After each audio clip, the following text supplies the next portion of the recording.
بسم اللہ الرحمن الرحیم۔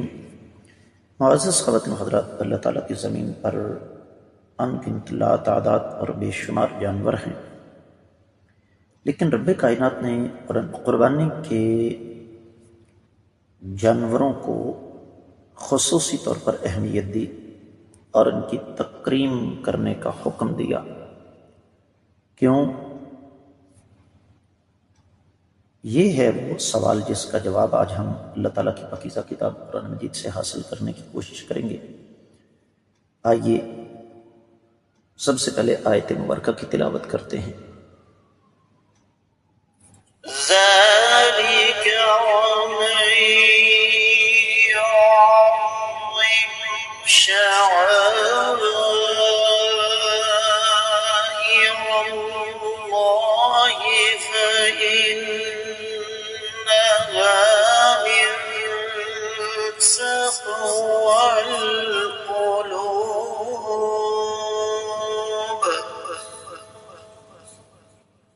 ذَلِكَ وَمَن يُعَظِّمْ شَعَائِرَ اللَّهِ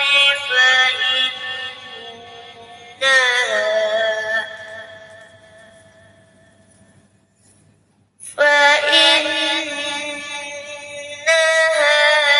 من تقوى القلوب۔ معزز خواتین و حضرات، رب کائنات کی پاکیزہ کتاب قرآن مجید پارہ ہے 17، سورہ مبارکہ کا نام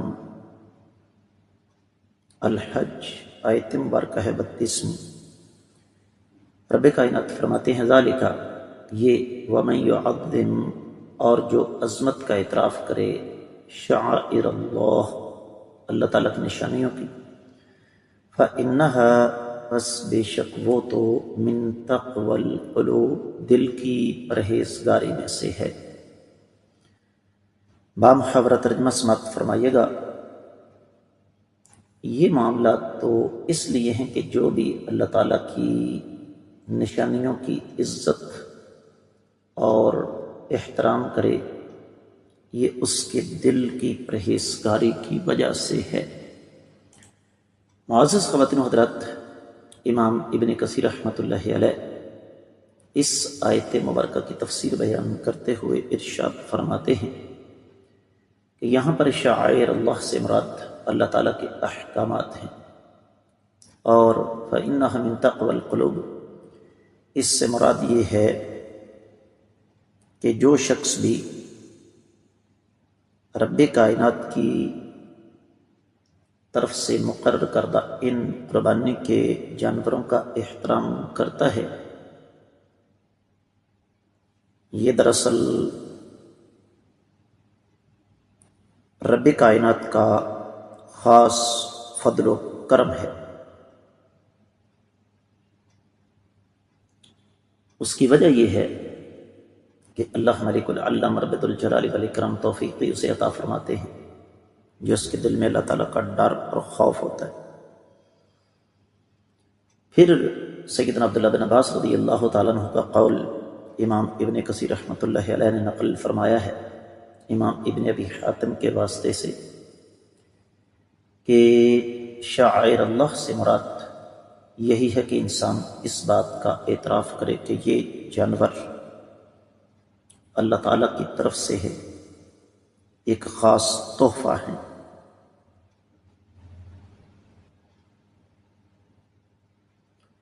اور یہ اللہ تعالیٰ کے نام پر مختص کیے گئے ہیں، اللہ تعالیٰ کے نام پر ان کو چھوڑا گیا ہے۔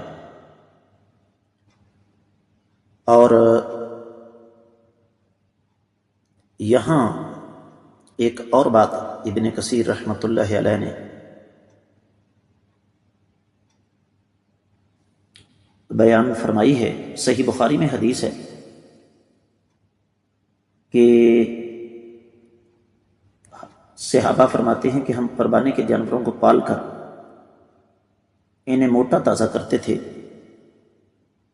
اور یہ دستور 1500 سال سے مسلمانوں کے اندر چلا آ رہا ہے۔ اس پر میں مزید بات انشاءاللہ آگے جا کے کروں گا کہ آج بھی ہمارے دیہاتی علاقوں میں پورا سال قربانی کے جانور کو پالا جاتا ہے۔ اور اس حوالے سے پھر ایک اور حدیث ہے جو کہ سلسلہ حدیث صحیحہ میں شیخ البانی رحمۃ اللہ علیہ لے کر آئے ہیں۔ اللہ کے نبی صلی اللہ علیہ وسلم نے ارشاد فرمایا کہ 2 سیاہ رنگ کے جانوروں کے خون سے ایک عمدہ سفید رنگ جانور کا خون اللہ کو زیادہ اچھا لگتا ہے۔ پھر ابن کثیر رحمۃ اللہ علیہ فرماتے ہیں کہ اگرچہ ہر رنگ کا جانور اللہ کی راہ میں ذبح کرنا جائز ہے، لیکن سفید جانور افضل ہے۔ صحیح بخاری میں ہی حدیث مبارکہ ہے 5565۔ نبی کریم صلی اللہ علیہ وسلم نے 2 مینڈے ذبح کیے جو چت قبرے تھے اور بڑے بڑے سینگوں والے تھے۔ پھر سنن ابی داؤد میں حدیث مبارکہ ہے 2796، امام ابن کثیر رحمۃ اللہ علیہ اسے لے کر آئے۔ شیخ البانی رحمہ اللہ نے اس کو صحیح قرار دیا۔ سیدنا ابو سعید خدری رضی اللہ تعالیٰ عنہ راوی ہیں، فرماتے ہیں کہ آقا علیہ الصلوۃ والسلام نے ایک مینڈا ذبح کیا، بڑا سینگ والا چت قبرا، اور اس کے منہ پر، آنکھوں کے پاس اور پاؤں پر سیاہ رنگ تھا۔ اسی طریقے سے سنن ابن ماجہ میں حدیث ہے 3122 کہ نبی کریم صلی اللہ علیہ وسلم نے موٹے تازے 2 چت قبرے خصی مینڈے جو ہیں وہ ذبح کیے۔ اور پھر سنن ابی داؤد میں حدیث ہے جس کو شیخ البانی رحمۃ اللہ علیہ نے صحیح قرار دیا۔ امام ابن کثیر رحمۃ اللہ علیہ وہ حدیث لے کر آئے ہیں 2834 کہ سیدنا علی رضی اللہ تعالیٰ عنہ فرماتے ہیں ہمیں کائنات کے امام صلی اللہ علیہ وآلہ وسلم نے حکم دیا کہ ہم قربانی کے لیے جانور خریدیں تو اس کی آنکھوں اور کانوں کو اچھی طرح دیکھ لیا کریں، اور آگے سے کٹے ہوئے کان والے، پیچھے سے کٹے ہوئے کان والے، لمبائی میں چرے ہوئے کان والے یا سوراخ دار کان والے جانور کی قربانی نہ کریں۔ پھر ایک اور روایت جو کہ سنن ابی داؤد میں ہی ہے 2805، اگرچہ سند کے اعتبار سے ضعیف ہے لیکن مفہوم اس کا بالکل درست ہے۔ نبی کریم صلی اللہ علیہ وآلہ وسلم نے ٹوٹے ہوئے سینگ اور کٹے ہوئے کان والے جانور کی قربانی سے منع فرما دیا ہے۔ معزز خواتین و حضرات، پھر امام ابن کثیر رحمۃ اللہ علیہ ایک اور حدیث لے کر آئے جو کہ سنن ابی داؤد میں ہی 2802 ہے۔ شیخ البانی رحمہ اللہ نے اس کو صحیح قرار دیا۔ نبی کریم صلی اللہ علیہ وسلم نے 4 قسم کے عیب دار جانوروں کی قربانی کو جائز قرار نہیں دیا۔ کانا جانور جس کا بینگا پن ظاہر ہو، بیمار جانور جس کی بیماری واضح ہو، لنگڑا جس کا لنگڑا پن ظاہر ہو، اور دبلا پتلا مریل جانور جس کی ہڈیوں کے اندر گودا ہی نہ ہو۔ پھر ابن کثیر رحمۃ اللہ علیہ فرماتے ہیں کہ یہ وہ عیب ہیں جن سے جانور اس قابل نہیں رہتا کہ اس کا گوشت درست ہو، اور بکریاں چرتی چگتی رہتی ہیں، اپنی کمزوری کی ان کو چارہ پورا نہیں ملتا، تو اس لیے کمزور بیمار جانور اس کی قربانی جائز نہیں ہے۔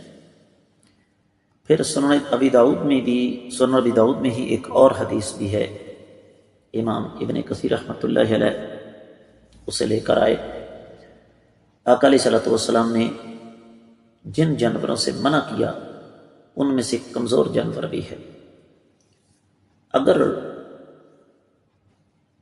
قربانی کے لیے جانور کو وقف کیا پھر اس میں کوئی معمولی سا نقص آ گیا تو امام ابن کثیر رحمۃ اللہ علیہ کے بقول شافعیہ کے نزدیک یہ جائز ہے، حنفیہ کے نزدیک یہ جائز نہیں ہے۔ اور پھر شوافع ایک حدیث پیش کرتے ہیں مسند احمد بن حنبل کی 3 جلد کے 32ویں صفحے پر، جو سند کے اعتبار سے ضعیف ہے۔ سیدنا ابو سعید خدری رضی اللہ تعالیٰ عنہ فرماتے ہیں میں نے قربانی کے لیے جانور خریدا، اس پر ایک بھیڑیے نے حملہ کر دیا اور اس کی ران سے بوٹی توڑ لی، تو نبی علیہ السلام نے فرمایا تم اس جانور کی قربانی کر سکتے ہو۔ اور ایک اور حدیث جو کہ سنن ابی داؤد میں ہی ہے، امام ابن کثیر رحمۃ اللہ علیہ لے کر آئے کہ جانور خریدتے وقت جانور بے عیب ہونا چاہیے اور خوب موٹا تازہ ہونا چاہیے۔ اور ایک اور حدیث جو کہ سنن ابی داؤد میں ہے کہ سیدنا عمر رضی اللہ تعالیٰ عنہ نے ایک عمدہ اونٹ قربانی کے لیے منتخب کیا، لوگوں نے اس کی قیمت 300 اشرفی لگائی۔ آقا علیہ الصلوۃ والسلام سے مسئلہ دریافت کیا کہ آپ اگر اجازت دیں تو میں اسے بیچ دوں اور اس کی قیمت سے اور بہت سارے جانور خرید لوں اور انہیں اللہ کی راہ میں قربان کر دوں۔ نبی علیہ الصلوۃ والسلام نے منع فرما دیا اور حکم دیا کہ اس کو اللہ کی راہ میں ذبح کرو، لیکن یہ روایت بھی سند کے اعتبار سے صحیح نہیں ہے۔ معزز خواتین و حضرات، اسی طرح سیدنا عبداللہ بن عباس رضی اللہ تعالیٰ عنہما کا قول نقل فرمایا ہے امام ابن کثیر رحمۃ اللہ علیہ نے کہ قربانی کے اونٹ اللہ تعالیٰ کے شعائر میں سے ہیں، اور سیدنا محمد بن ابی موسیٰ رضی اللہ تعالیٰ عنہ فرماتے ہیں کہ عرفات میں وقوف، مزدلفہ میں قیام، جمرات کو کنکر مارنا، سر مڈانا اور قربانی کے اونٹ، یہ سب اللہ تعالیٰ کے شعائر میں سے ہیں۔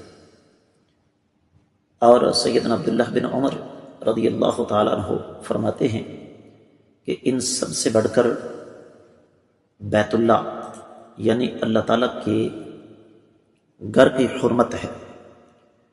تو تفسیر ابن کثیر میں جو کچھ بیان ہوا اس کا خلاصہ یہ ہے کہ جو جانور اللہ تعالیٰ کی راہ میں بطور قربانی کے ذبح کرنے کے لیے وقف کیے گئے ہوں وہ عام جانوروں سے مختلف ہوتے ہیں کئی ایک اعتبارات سے۔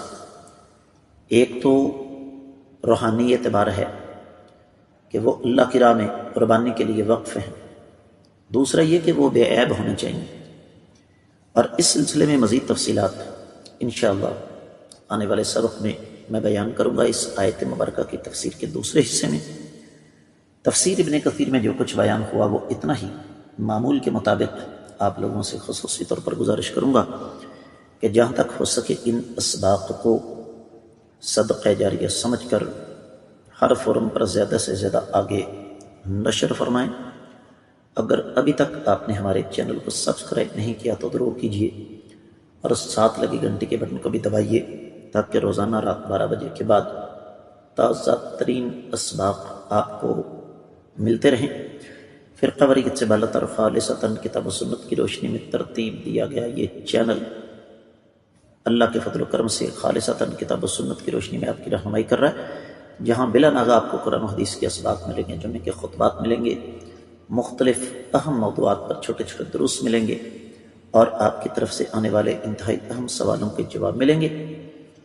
کامنٹ سیکشن میں اپنے قیمتی خیالات کا اظہار ضرور فرمائیے گا۔ آج کے سبق سے اجازت چاہوں گا۔ السلام علیکم ورحمۃ اللہ وبرکاتہ۔